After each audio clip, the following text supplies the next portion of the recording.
اگر کسی کو سانپ کاٹ لے تو گھبراہٹ میں اکثر لوگ وہ غلطیاں کرتے ہیں جو جان لیوا ثابت ہو سکتی ہیں۔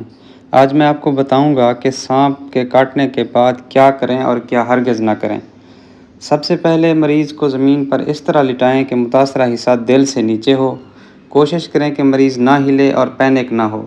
اس کو ریلیکس رکھیں۔ اگر وہ پریشان ہوگا تو اس کا سمپیتھیٹک نروس سسٹم ایکٹیویٹ ہوگا، جس کی وجہ سے وائٹل آرگنز جیسا کہ دل کی طرف خون کی سپلائی بڑھے گی اور کمپلیکیشنز پیدا ہو سکتی ہیں۔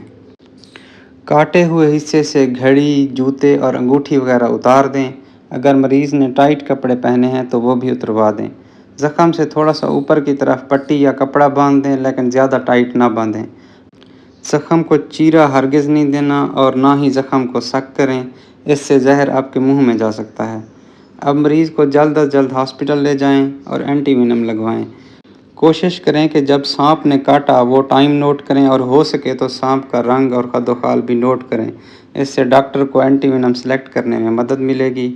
المختصر، سانپ کے کاٹنے پر گھبرائیں نہیں، مریض کو لٹائیں، ہلنے نہ دیں، متاثرہ حصے کو دل سے نیچے رکھیں، زخم کو نہ چھیڑیں اور فوراً ہاسپٹل جائیں۔ یہ چند اقدامات آپ کی یا آپ کے پیاروں کی جان بچا سکتے ہیں۔ شکریہ۔